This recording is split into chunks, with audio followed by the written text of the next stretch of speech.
Ձեր մտքով անգամ չի էլ կարող անցնել, թե որտեղ եմ ես այս պահին գտնվում։ Սա Գլենդելի ամենահաճախ այցելվող վայրերից մեկն է, բայց չզարմանաք, եթե ասեմ, որ այն տուրիստական վայր չէ։ Մայքլ Ջեքսոնի առեղծվածային վախճանից ավելի քան 1 ամիս անց նա հուղարկավորվել է հենց այս վայրում։ Իսկ ինչու 1 ամիս անց, նայեք այս տեսանյութի միջև վերջ, որպեսզի ստանաք ձեր հարցի պատասխանը։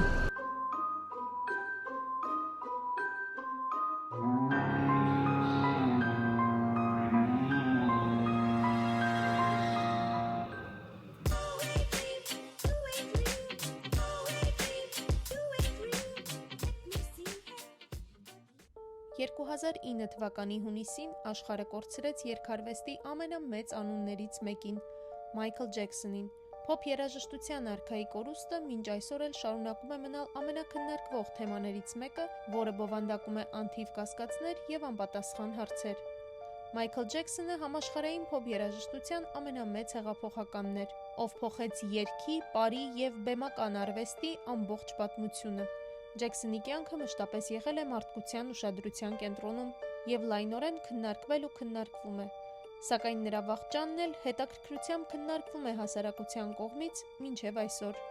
Բազմաթիվ սկանդալների եւ իրարամերժ կարծիքների ետևում իրականում ապրում էր մի մարդ, ով չուներ անձնական լիարժեք կյանք, տառապում էր ուժեղ անքնությունից եւ հավերժական պայքարի մեջ էր ինքն իր եւ ամբողջ աշխարհի դեմ։ Մայքլ Ջեքսոնի անքնությունը նրա համար դարձավ կործանարար, քանի որ դրան հակազդելու միակ ելքը ուժեղ դեղամիջոցներն էին, որոնք սովորաբար օգտագործվում էին վիրահատության ընթացքում մարդկանց քնեցնելու նպատակով։ Համաձայն պաշտոնական տվյալների, հենց այդ դեղամիջոցներն են եղել լեգենդար արտիստի մահվան պատճառը, իսկ այդ դեղերը նրան տված բժիշկը հետագայում ճանաչվել է մեղավոր եւ դատապարտվել բժշկական սխալի ու անփութության համար։ Քանի որ բժշկական սխալի եւ անպատասխանատու վերաբերմունքի հետևանքով առաջացել էր սրտի կանգ, անհրաժեշտ էր կատարել մանրամասն հետաքննություն։ Ջեքսոնի մարմինը մոտ 1 ամիս պահվեց դիահերձարանում։ Բացի դրանից, անհրաժեշտ էր նաեւ կազմակերպել վերջին հրաժեշտի միջոցառումը, որը նույնպես ժամանակատար էր։ Այլ կերպ ասած, մահվան պաշտոնական հաստատումը տևեց մոտ 1 ամիս, ինչը բնորոշ է ԱՄՆ-ին։ Այստեղ սովորական մարդկանց ուղարկավորությունն էլ կարող է ձգձգվել շաբաթներով։ Մայքլ Ջեքսոնի անսպասելի մահը ցնցեց ամբողջ աշխարհին։ Մարդիկ ոչ մի կերպ չէին կարողանում ընդունել, որ Ջեքսոնի մահը իրական էր, եւ հենց այդ պատճառով էլ ստեղծվեցին բազմաթիվ լեգենդներ ու վարկածներ, որոնք մինչ այսօր էլ փորձում են համոզել, որ Ջեքսոնը իրականում ողջ է։ Անգամ խոսում են, որ նա ներկա է գտնվել իր թաղման արարողությանը, որ հենց այս պահին էլ նա ողջ է, կրել է բազմաթիվ վիրահատություններ, կերպարանափոխվել է եւ հետևում է աշխարհի ընթացքին բոլորովին այլ մարդու դիմակի ներքո։ Այնուամենայնիվ պաշտոնական հաստատված տվյալները վկայում են, որ Մայքլ Ջեքսոնը 2009 թվականին վաղաժամ հեռացել է կյանքից։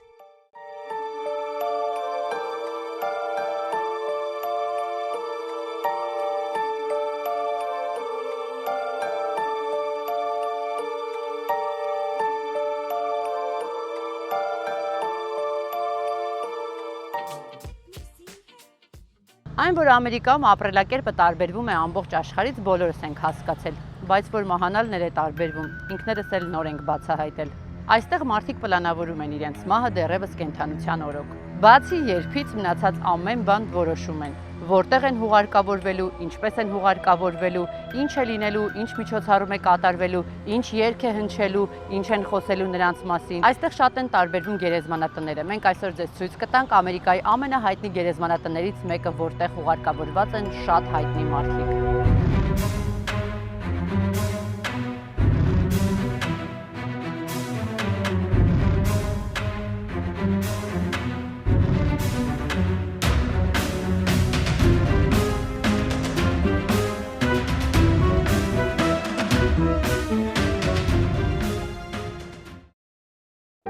Սա Լոս Անջելեսի ամենահայտնի հիշատակի վայրն է՝ Ֆորեսթ Լոնը, որը բացարձակապես չի համապատասխանում գերեզմանատան մասին մեր պատկերացումներին։ Առաջին հայացքից սա սովորական այգի է, սակայն եթե մի փոքր մոտենանք խոտածածկ տարածքին, կհասկանանք, որ ամենևին էլ սովորական այգի չէ։ Այստեղ ամեն ինչ կառուցված է այնպես, որ մարդը չզգա մռայլություն կամ հոգու ծանրություն։ լայն ծառուղիներ, խնամված կանաչ տարածքներ, քանդակներ, փոքրիկ մատուռներ եւ արվեստի գործեր, որոնք ավելի շատ հիշեցնում են թանգարան կամ խաղաղ զբոսայգի, քան դասական գերեզմանատուն։ Forest Lawn Memorial Park-ը ստեղծվել է 1900-ականների սկզբին եւ ժամանակի ընթացքում դարձել է ոչ միայն գերեզմանատուն, այլ նաեւ մշակութային ու պատմական նշանակության տարածք։ Այստեղ յուրաքանչյուր հատվածն ունի իր յուրահատուկ ճարտարապետական լուծումը, ոգեշնչված եվրոպական արվեստից եւ քրիստոնեական խորհրդանիշներից։ Այս վայրում հանգչում են բազմաթիվ հայտնի մարդիկ, այդ թվում Մայքլ Ջեքսոնը, ում գերեզմանը գտնվում է Հոլի թերասահատվածում։ Այստեղ են գտնվում նաեւ անիմացիայի աշխարհը հեղափոխած Դիզնիի հիմնադիր Ուոլթ Դիզնիի,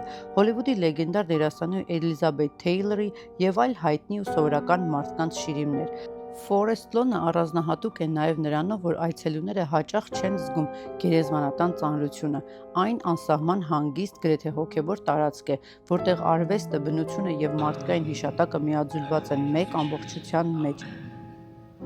In front of Peter, frozen in guilty terror, Judas clutches his bag of coins.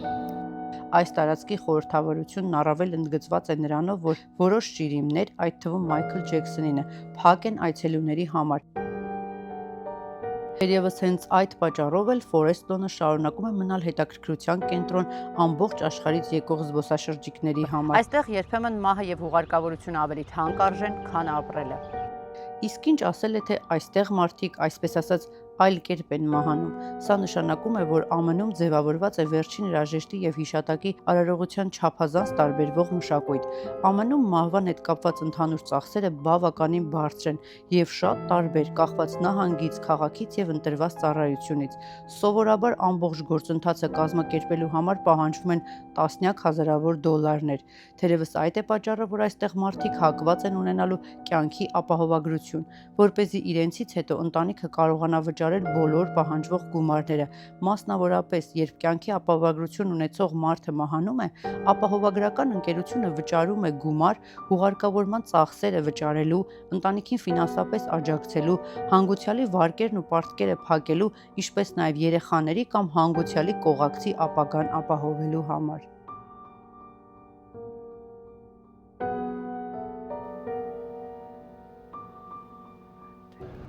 Ցանկացած կորուստ մարդու վրա թողնում է հոգեբանական ծանր ազդեցություն։ Իսկ ինչ վերաբերում է հուղարկավորության ընթացքին, այն կարող է շատ մարդկանց ընդհուպ հասցնել նաև հոգեբանական ծանր վիճակի կամ մահվան։ Եվ այս է պատճառը, որ Միացյալ Նահանգներում նաև հուղարկավորության ընթացքի համար հատուկ սահմանված կանոններ կան, որոնք գուցե անըմբռնելի են մեր մտածողության սահմաններում։ Այն, որ երաժշտությունը նույնպես մարդու վրա ունի ներգործուն ազդեցություն, բացարձակապես քննարկման ենթակա չէ։ Հատկապես նման ծանր վիճակում կարծում եմ, որ երաժշտությունը կարող է մարդուն հասցնել ընդհուպ խելագարության։ Այդ իսկ պատճառով այստեղ սգո երաժշտությունը փոխարինված է այն երաժշտությամբ, որը համապատասխանում է հանգուցյալի դեռևս կենդանության օրոք սիրած երաժշտական ժանրերին։ Այնպես որ չզարմանաք, եթե մի օր ականատես լինեք թաղման արարողության Ամերիկայում, որտեղ հնչում է փոփ երաժշտություն, ռոք կամ որևէ այլ ուրախ երգ։ Բացի դրանից, թաղման ընթացքում մարդիկ ոչ միայն սգում են, այլև հիշում են ուրախ պատմություններ հանգուցյալի կենդանության օրոք եղած դեպքերից։